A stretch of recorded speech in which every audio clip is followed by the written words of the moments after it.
ሀይ ቤተሰብ እንዴት ናቸው? ዛሬ እግዚአብሔር ቃል ስለገባላችሁ ነገር ነው ልነግራችሁ የመጣሁት። ታውቃላችሁ እግዚአብሔር በሕይወታችሁ አዲስ ጅማሮ እንደሚያደርግ ቃል እንደገባ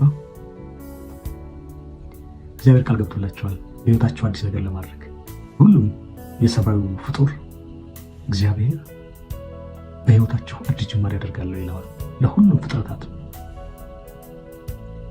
እግዚአብሔር አዲስ ነገር ለማድረግ ቃል ገብቷል። ምናልባት ባለፉት ዓመታት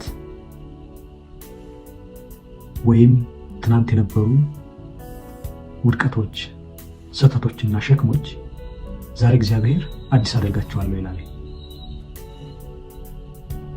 አዲስ አደርጋቸዋለሁ። ኢሳይያስ ምዕራፍ 43 ቁጥር 19 ላይ እነሆ አዲስ ነገር አደርጋለሁ፣ ዛሬውኑ ይበቅላል፣ አታውቅምን? በምድረ በዳ መንገድን በሐሩርና በበረሃ ውስጥ ወንዝን ያደረግኩ እኔ እግዚአብሔር ነኝ ይላል። ይህን የተናገረበት እስራኤላውያኖች ተስፋ በሚያስቆርጥ አስቸጋሪና አድካሚ በሆነ በባቢሎን ግዛት ውስጥ በነበሩበት ወቅት ነበረ። የባቢሎን ኑሮ አድካሚ ነበረ። የባርነት ግዛቱ ጨቋቸው፣ አሰቃይቷቸው ነበረ። በዚህ ጊዜ መድኃኒታችን ኢየሱስ ክርስቶስ በሕይወታቸው አዲስ ጅማሬ ያደርጋለሁ። እንደው የባለፈውን እስኪ እርሱት፣ ቀይ ባህርን ከፍዬ ያሻገርኳችሁን የእግዚአብሔር መሆንን እንኳን እርሱት እስኪ። ዛሬ ግን አዲስ ነገር አደርጋለሁ። ባለፈው የወደቃችሁበትን ወደ ግብፅ የተመኛችሁበትን ያን ጊዜ እንኳን ብትረሱት እኔ አዲስ ነገር አደርጋለሁ። በበረሃ መራውህ፣ በምድረ በዳ የመራውህ እኔ እግዚአብሔር ዛሬም መንገድ እሆናለሁ። የምትወጡበትን መንገድ አሳያችኋለሁ። ማስመለጫውን መንገድ አሳያችኋለሁ። ይህ መልእክት ለእኔና ለእናንተም ዛሬ በጣም አስፈላጊ መልእክት ነው። በሕይወታችሁ የምታመልጡበትን የማምለጫውን መንገድ ያሳያችኋል። በሕይወታችሁ የማምለጫውን መንገድ የሚያሳያችሁ እግዚአብሔር ነው።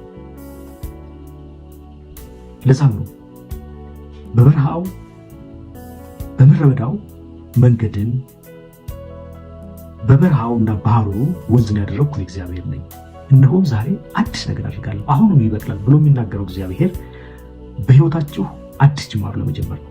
አዲስ ሕይወትን በሕይወታችሁ ሊጀምር ነው እና ዛሬ ቀን ስትጀምር ተስፋ መቁረጥ ስሜት ሳይሆን በባለፉ ነገሮች ላይ ተጣብቆ አሁን እግዚአብሔር በሕይወት ሊያደርግ ያለውን ሐሳብ እንዳይጋረድብህ አይኖችን ክፈት በለው። እግዚአብሔር ብሉት አምላካችሁ ጌታ ሆይ በሕይወቴ ስላደረግከው አዲስ ጅማሮ አመሰግናለሁ።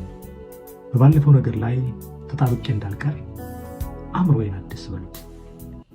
በሕይወቴ ልትጀምር ያሰብከውን አዲስ ሥራ አይኖችን እንዲያዩ አይኖችን ክፈት በሉት። እግዚአብሔር በሕይወታችሁ አዲስ ነገር ያደርጋል። እነሆ አዲስ ነገር አደርጋለሁ ብሎ ቃል ገብቷልና እግዚአብሔር በሕይወታችሁ አዲስ ነገር ያደርግላችሁ። ጌታ ይባርካችሁ።